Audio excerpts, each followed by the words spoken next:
Take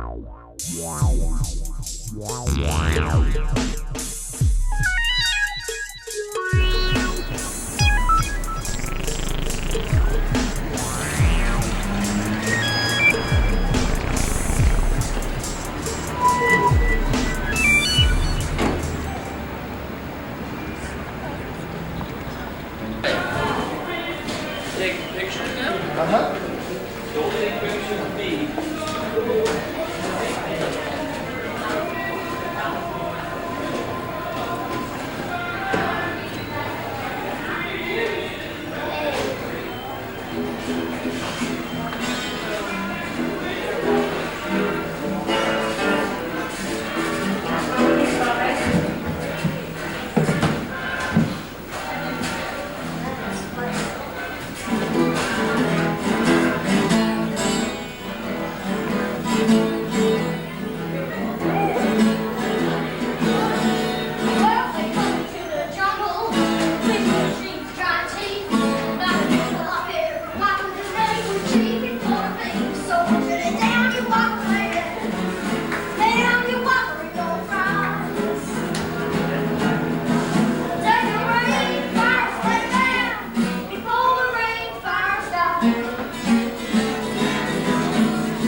for their Whoppers and they've tried to stop that, but they're still using domestic beef, which is just as bad, and they're using isolated cotton and fish which is called $40. I think upstairs and do it again. Go upstairs and do it again.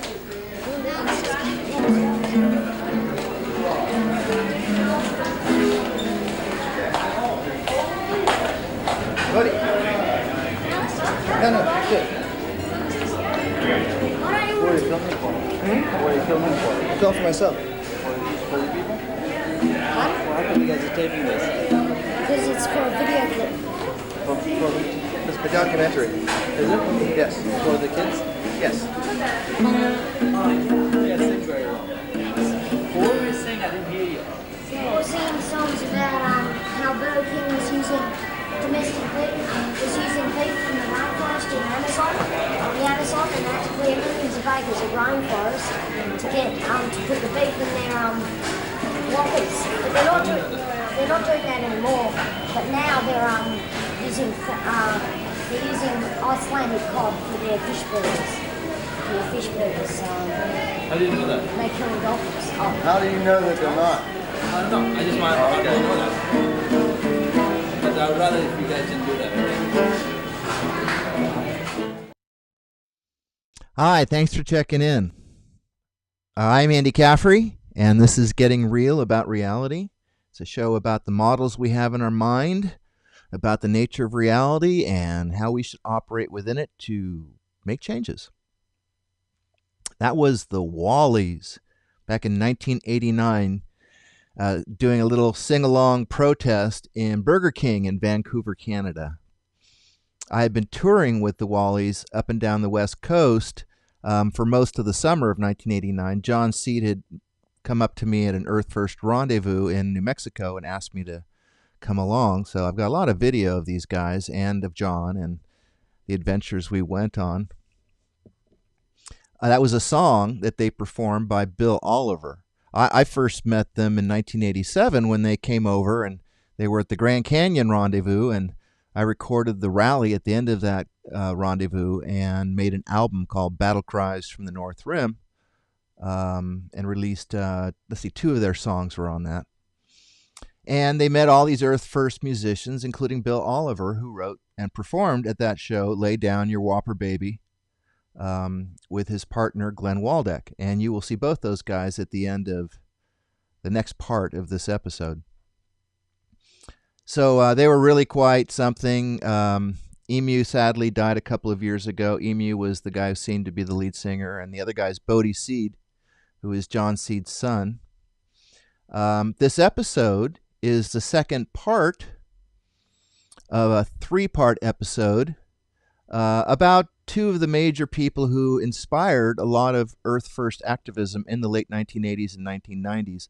The first part was John Seed talking about rainforest destruction, and this one and the next one are both Captain Paul Watson talking about maybe direct action isn't the way to do it. Maybe what we have to do is go out and sink whaling ships. Well, he makes the case for that. He makes a case for property destruction to save nature in this talk he gave at the Environmental Law Conference at the University of Oregon in Eugene, Oregon. That was March 3rd, 1990, the same night that 60 Minutes aired with their segment on Earth First, which featured Daryl Cherney, who was also a part of the panel where Captain Watson gave this talk. I'll be showing that talk that Daryl gave later, along with some of the music that he performed. You will note in this next segment that Paul Watson is interrupted by a woman who's upset with his point of view of how to use female movie stars to save wolves and seals and other wildlife. And that was Judy Berry, who you'll be able to see just for a little bit at the very end of that segment. And if you don't know who Judy Berry is, in a few months of watching this show, you will know. But Captain Watson didn't really feel like he fit in anyway, because he's not into civil disobedience. He's into actually stopping the machines run by humans that are being used to kill dolphins, kill whales, kill wolves. And he doesn't think civil disobedience is effective enough. So he's going to make that case. So I present this to you out of the historic archives of the Eco Videograph Library that I shot in Earth First from 1988 to 1994. And I hope that you can reconsider what you think is effective activism in this era of planetary collapse, capitalists out of control. It's very disheartening, but as Edward Abbey and Joan Baez used to say, action is the antidote for despair. So at the beginning of the next segment, I'll comment a little bit about what you're going to see, and then I'll show you the questions and answers from that workshop. Mostly they were questions of Captain Watson, and surrounded by it is going to be great music from the Earth First culture from the 1980s and 1990s. Hope you enjoy this, and check back with you in the next episode. Oh, and you might notice on here, you can help preserve this video footage that I shot. I've got 400 hours by making a small contribution at my PayPal page, which is right down there. yeah, this stuff is 30 years old and it's deteriorating, and I have a lot of expenses involved in digitizing that much footage. So your help will really make a difference. And in general, if you like this show, I hope you'll just chip in $1 for every episode you happen to like at that PAL, and that will hopefully cover the costs of putting this together. And where I live in the country, the expense of rural broadband is really high. I have to spend $170 and have other expenses as well to keep this going, so that you get a signal that isn't all pixelated. So if you can make a contribution, I'd really appreciate it. Thanks a lot. Enjoy.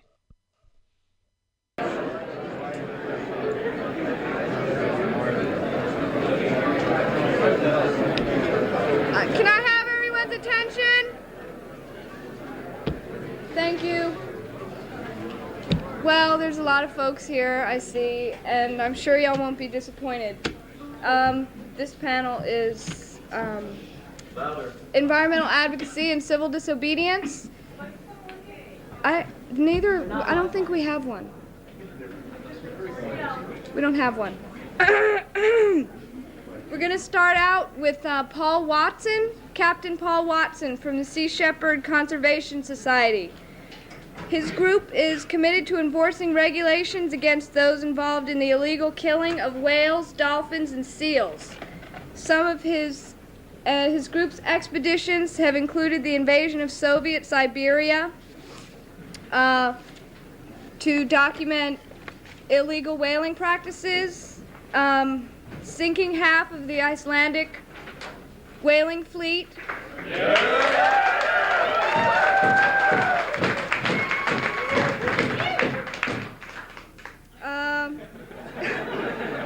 Maybe anticlimactic, but just rescuing some whales and dolphins caught in drift net. And intervened to protect the pilot whales from sport hunters in around Denmark. So let's get started. Paul Watson.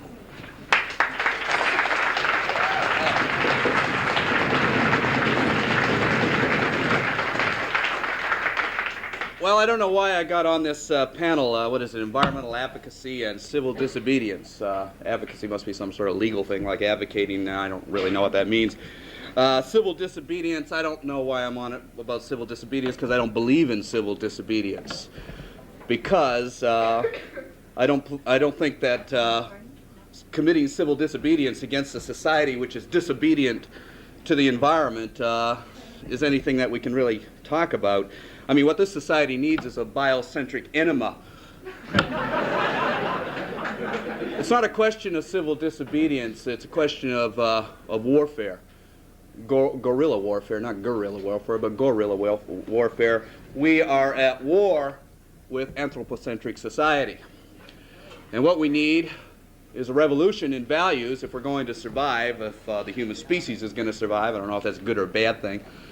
But we need a revolution in values, culturally, politically, economically, spiritually, most importantly. Spiritually, first thing we have to do is let there not be light. Spiritually, the most important thing that we can do is stop believing that we are somehow the center of creation on this planet. And that means we've got to stop believing in the monkey god up there, the one that looks just like us. And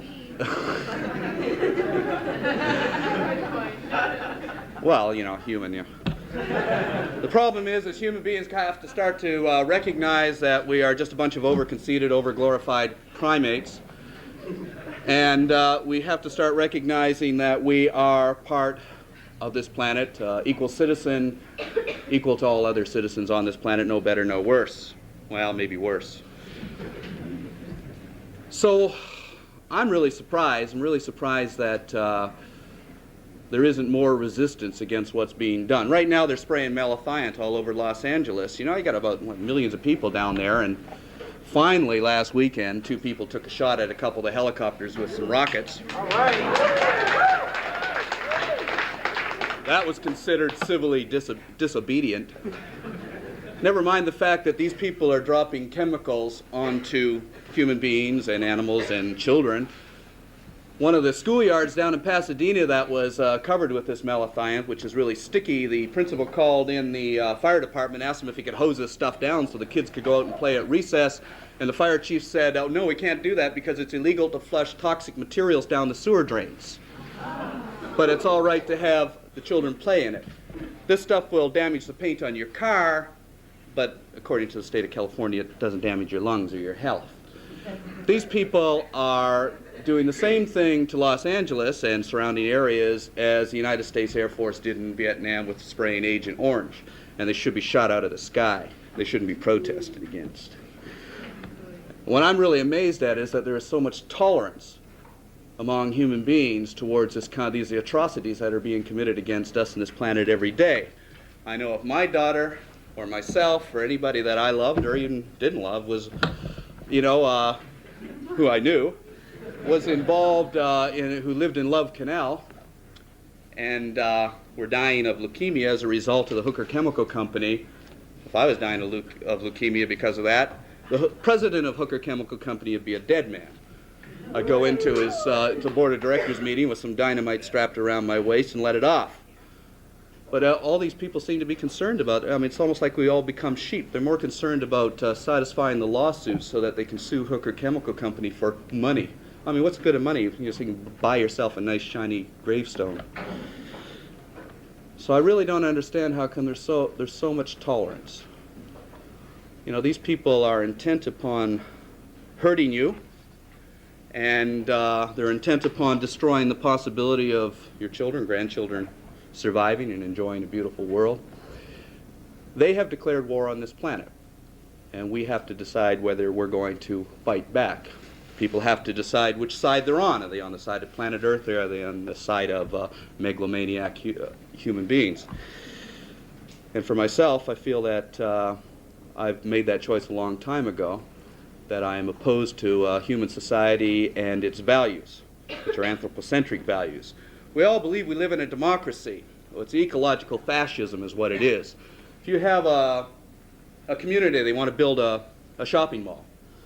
So they put out a referendum and it says, well, the majority of people in this community are for this shopping mall, so therefore it's democratically right, let's build it. But nobody bothered to ask what the frogs or the bulrushes or the birds and who live in the swamp where they're going to build this shopping mall, what their opinion is. Therefore, it's ecological fascism. And all through the world, when we look at these different things, we're talking about democracy in South Africa. Let's have majority rule. That doesn't mean black majority rule. That means to take into account the rights of the majority of living things that live in South Africa. The rights of the elephants, the rights of the rhinos, the rights of the baboons, not just the rights of black people, black human beings. And I know that's not a very popular thing. I find it absolutely amazing everybody's so concerned about apartheid in South Africa, and they don't give a shit about apartheid in North America. The way that Indian people have been treated, the fact that Indian people have had virtual genocide committed against them, and yet, but it makes us feel a lot better if we can point our finger over somewhere else. We talk about the destruction of rainforests in Brazil. Chief Payakan of the Kayapo Indians from Brazil was up here in British Columbia. He couldn't believe it. He was shocked. Nothing like that down in Brazil. The destruction of our forests up here is even worse. When I was down in Brazil last year, I asked, the Brazilians would say to me, what are you doing down here? I said, well, we're trying to save the rainforest. He said, well, why? Why do you want to save the rainforest? Is it because, you're concerned you might run out of drugs for your Western pharmacies? Or is it concern because of what weather patterns are going to change and affect your Western cities? Or is it because you might not be able to take quaint little trips through the jungle and look at all the flora and fauna and watch the birds? Why are you here? Because you sure don't seem to be too concerned about your own forests. And they had a point. I had to admit it. And so we always seem to be concerned about someplace somewhere else. When in fact, we have to not only think globally and act locally, we've got to think globally and also act globally. We have to recognize that this whole planet is our home. I saw a good t-shirt last year. A guy had Planet Earth on there. It said, I'm not a tourist, I live here.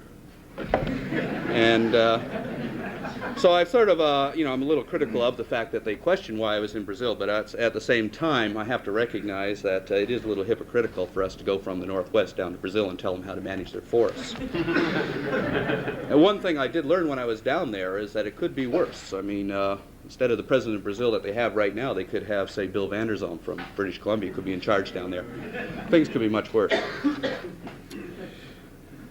But one of the things that we enjoy that they didn't have in the past, as in social movements or whatever, is that we have a weapon that we can utilize, which is very effective, and that is the media. And I think it's very important if people are going to be involved in environmental issues that they learn how to use the media and understand the media for what the media is. The media is not in the business of disseminating information to the public. They don't care about that. They're in the entertainment business. And we have to recognize that now. When we put Greenpeace together back in the 1970s, the reason it became an effective organization, before it got taken over by the bureaucrats, but the reason it became an effective organization at the time was because we applied the principles of McLuhanism, Marshall McLuhan, to the problem. And McLuhan said that the medium is more important than the message, that the television itself is more important than what it's saying. So, as a good example of that, when I was doing a wolf campaign up in British Columbia, recruited Bo Derek as our spokesperson. And reporters said, well, what's Bo Derek know about wolves? Well, you know, she knows a few things, especially about the two-legged variety. But when it came down to the issue, I said, well, look, we don't set these rules. We just play the game. The media sets the rules. If we had the best wolf biologists in the world, sat them down here, called a press conference, nobody'd show up. But the place is packed, overflowing, and the message got through.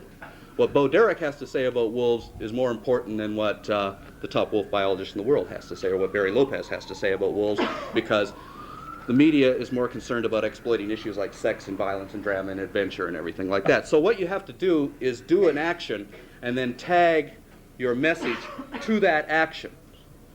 For instance, illegal whaling. Nobody wants to talk about illegal whaling until you sink half of Iceland's whaling fleet, then it's all over the front pages of the newspapers and issues come out about why this was done. But you have to do the action first. The only problem with a lot of civil disobedience, though, is that, you know, people get into situations where they feel like by putting their body on the line, they're going to get themselves arrested.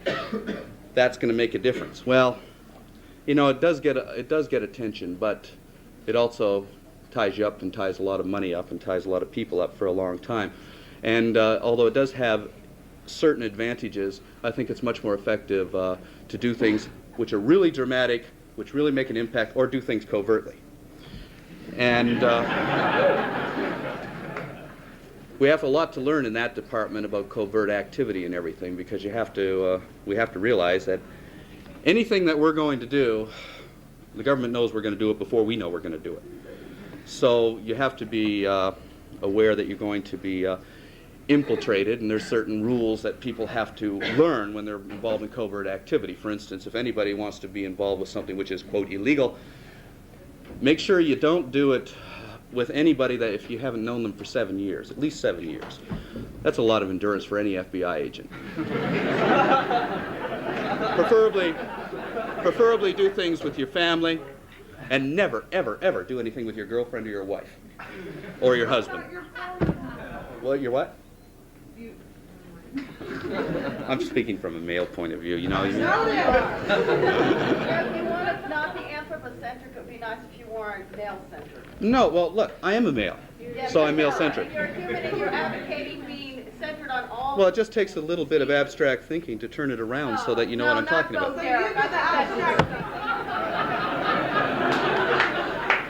Okay. Great. I think it's disgusting, too. We also brought Bridget Bardot to the ice, and the fact that we got her posing cheek to cheek with the seals on the ice floes made it on the covers of all of the newspapers, all of the magazines, and did more to bring about a boycott or a ban on seal pelts in Europe than anything else that was done. You may not agree it. You may not agree with it, but like I said, we don't set the rules, we just play the game. Anyway. Yes, that's right. She's a woman. There's 30 million species on this planet, and I don't really feel like getting carried away with the problems between the sexes of one of them. The fact is that we have an obligation to not only to the majority of people and the majority of species on this planet, and that is we represent the majority because the majority haven't even been born yet. We have a responsibility to protect the billions of life forms which will be alive in the future, or may not be alive in the future if we don't take action now. And it's a very awesome responsibility. And this movement is going to escalate its tactics, and it will degenerate or evolve, whichever way you look at it, into hard opposition against those people who are intent upon the destruction of this planet. And that means warfare against those people who are intent upon destruction on this planet. This movement is going to get serious. It isn't serious now. Every day we're losing species after species. Speak up, please. Every day we're losing habitat after habitat. Being an environmentalist is nothing more than buying time, a minute at a time, buying space a foot at a time, holding back the advance of human civilization until such time, hopefully, something will happen that will stop this onslaught. Maybe an ecological collapse, maybe a human epidemic, something. I don't really believe that it's going to be human intelligence because we haven't really demonstrated very much of that. So the only way we're going to make a significant impact is to escalate the tactics and bring these people down. If you want to stop bulldozers from putting logging roads through, then destroy the bulldozers. You want to stop whaling ships, you sink them. The economics of whaling are such that every whaling ship you sink, they can't afford to replace them because there's not enough money in the whaling industry to do so. They're trying to get the most return from their economic and original investment in fleets and equipment. So when you take away a piece of their equipment, it's not worth it for them. I asked the Japanese whaling commissioner a couple of years ago when Japan was going to stop killing whales, and he said when it's no longer economically viable to continue. In other words, when the whales are gone. And I said, well, what about the whales? He said, well, what good are whales if there's no whaling industry? That's the mentality that we're dealing with. The same with Bill Vanderzalm, Premier of British Columbia. He said, we've got to cut down these trees now. We've got to use them now because in 20 or 30 years, technology is going to come up with an alternative to trees, and we'll be stuck here with all these trees in the ground. That's the mentality that we're dealing with. What's the time now? Okay. Even when governments profess to be concerned, you have to be cynical about it. Prime Minister Brundtland of Norway, for instance, who's very outspoken about being an environmentalist, yet her country is a major killer of whales and seals and is responsible for overfishing. If she practiced what she preached, then Norway wouldn't be in that position. Canada, for instance. Canada is very concerned about acid rain. You've heard about it, all this Canadian propaganda about acid rain in the United States. Never mind the fact that the one plant in Sudbury, that one stack, puts out 1% of the world's sulfuric acid emissions. Why is Canada so concerned about acid rain? Is it because they're really concerned about the destruction of trees in the eastern seaboard? Because the $100 million a year sugar maple industry is affected? That's a minor industry compared to a lot. No, the reason Canada is concerned about it is because acid rain for Canada is mainly comes from coal-fired generating plants in the Ohio Valley and the eastern seaboard. And what's the alternative if you shut them down? Quebec and Ontario Hydro. We're looking at the possible sale of billions of dollars of energy from Canada to the United States if they can shut those plants down. That is the motivation behind it. That's the kind of mentality that we're dealing with. And I have yet to see anything come out of a Mrs. Thatcher or a Mr. Bush or a Mr. Mulroney that has any real in-depth concern about the future of this planet, or Prime Minister Brundtland either, even. The answer is not going to come politically. It is only going to come from people taking action, direct action. Thank you.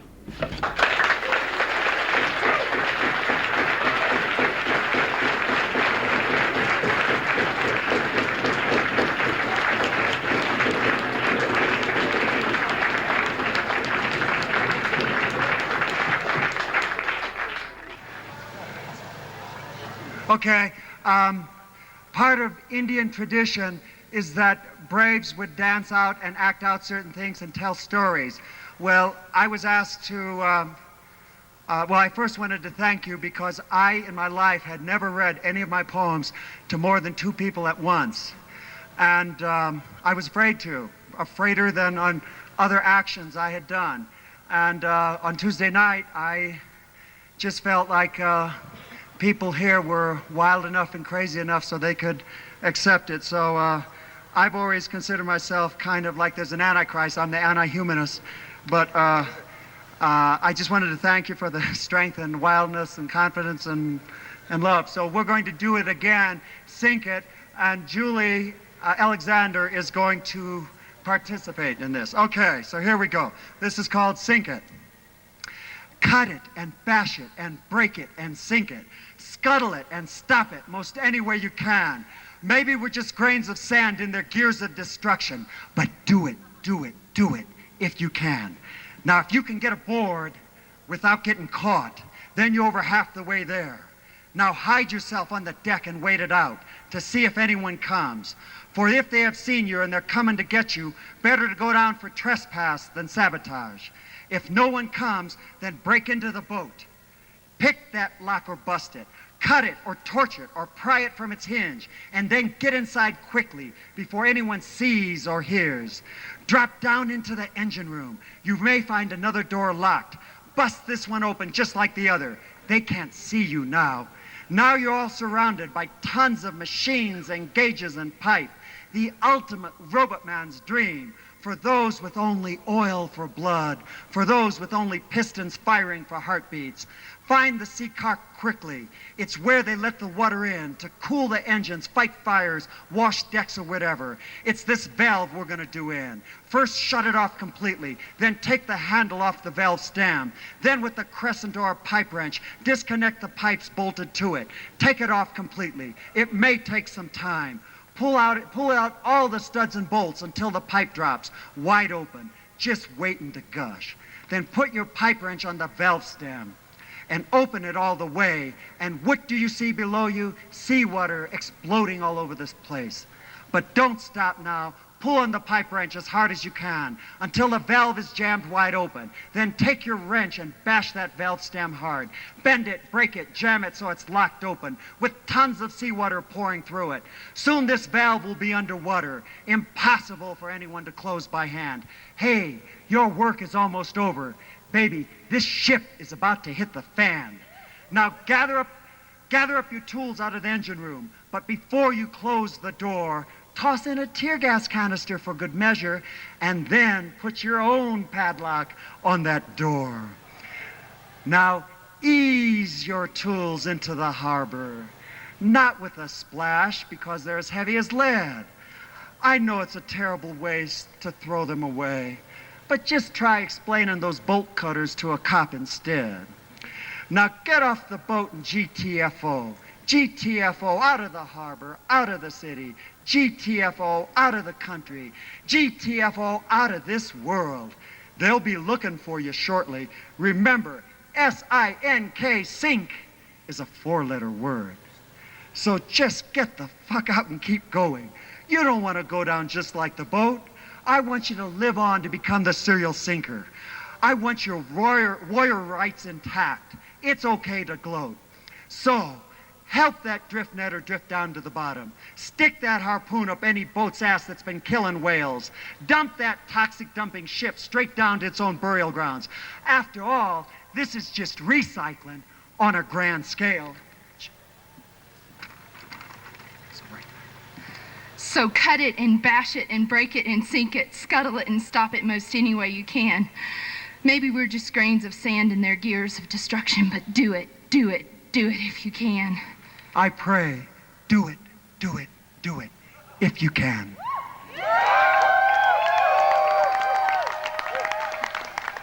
Thanks.